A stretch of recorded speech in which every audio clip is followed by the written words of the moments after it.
Do you struggle to communicate in English? If yes, I have 5 ways to improve your English faster. First, spend just 10 to 20 minutes listening to English podcasts, YouTube videos, or interviews.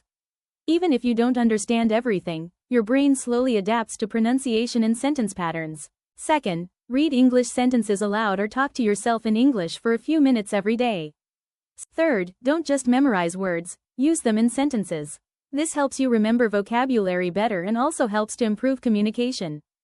Fourth, read short articles, stories, or captions in English. Reading improves vocabulary, grammar, and sentence structure naturally. Last, try to think in English during simple daily activities. For example, I am making tea, or I need to finish this task. This helps improve fluency over time. Remember, you do not need perfect English to improve. Small daily progress matters.